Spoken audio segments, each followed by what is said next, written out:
Today, we're going to pull back the curtain on a document you've probably never read, but one that literally shapes almost every single building in Canada. We're talking about the National Building Code. You know, the rule book for our entire built world. Seriously, just take a second and look around you right now. Ever wonder what invisible forces are holding that ceiling up over your head? What secret rules are making sure the walls don't just crumble? What is actually keeping you safe? Well, that invisible force is the National Building Code, or the NBC, and it is so much more than just a book of rules, you guys. It's like an unseen blueprint for our safety, protecting us every single day, whether we even realize it or not. Okay, so if this code is that important, what's it actually trying to do? Let's dive into the unseen rules that literally build our world. You know, believe it or not, the hundreds and hundreds of pages in this massive code all come down to these 5 core ideas. It's about keeping us safe and healthy, yeah, but also making sure buildings are accessible to everyone, protecting them from things like fire and collapse, and even thinking about the environment. So what does it officially cover? Well, the NBC sets all the rules for brand new construction. That makes sense. But what you might not realize is that it also applies when you're renovating, changing what a building is used for, or even when you're tearing one down. It's really a cradle-to-grave rulebook. Okay, so the code is obviously massive, but the logic behind it all, it's surprisingly simple. Kind of elegant, actually. Let's deconstruct how this thing really thinks. The whole structure is brilliant. It's basically split into 2 parts. You've got Division A, which gives us the why, the big picture goals. And then you have Division B, which provides the how, the super specific technical rules you need to follow to make those goals happen. Here is a fantastic way to think about it. Imagine a recipe book. Division A is the part that says, this meal needs to be nutritious and safe to eat. Division B is the actual recipe that tells you, okay, cook the chicken to an internal temperature of 165 degrees and use exactly this much salt. See? One sets the goal, the other gives you the step-by-step instructions.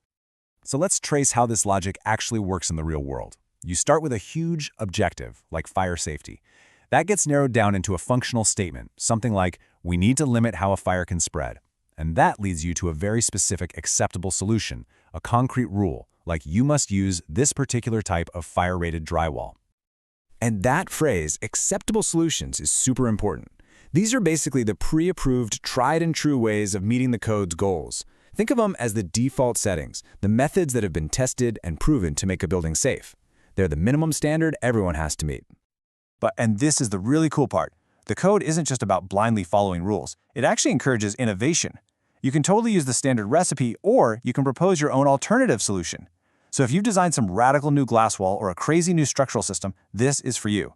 Now, here's the catch. You have to prove that your new idea is just as safe as the old one, if not safer. So who are the masterminds writing this incredibly complicated document? You might be picturing some stuffy government office somewhere, but the reality? It's way more interesting than that. First off, you gotta understand, this is not some dusty old rulebook that never changes. The NBC is a living document.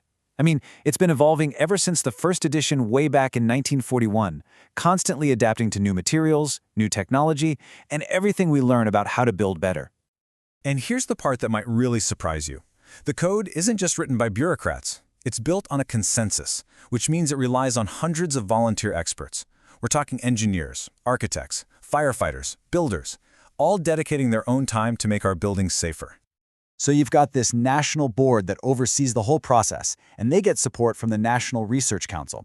But the real magic happens through collaboration. They take advice from industry experts and even from the public, all working together to refine the rules that keep us all safe. Okay, but think about it for a second. A huge hospital is totally different from a small house, right? So does the code just use a one-size-fits-all approach for everything? No way, absolutely not. The code is actually pretty smart. It breaks things down. For example, Part 9 of the code is specifically for houses and small buildings. But for those big, complex structures, like a hospital or a high-rise office tower, a whole different set of much stricter rules from other parts of the code kick in. So how does it decide which rules apply to which building? Well, it all comes down to one key concept, occupancy. And really, that's just a fancy word for how is the building being used. A home where people sleep has completely different risks than a movie theater packed with hundreds of people, right? So the use of the building dictates the rules. Simple as that. All right, let's wrap this up and bring it all home. let's recap the key things we've learned on this little journey into the unseen world of building codes.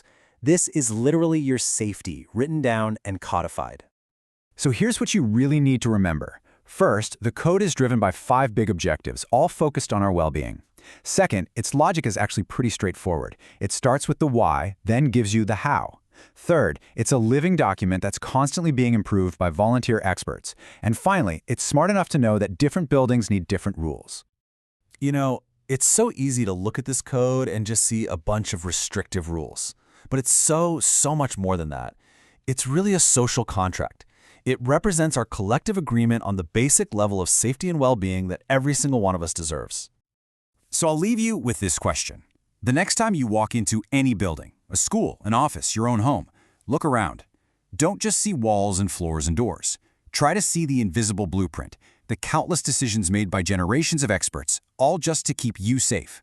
What part of that hidden world will you notice first?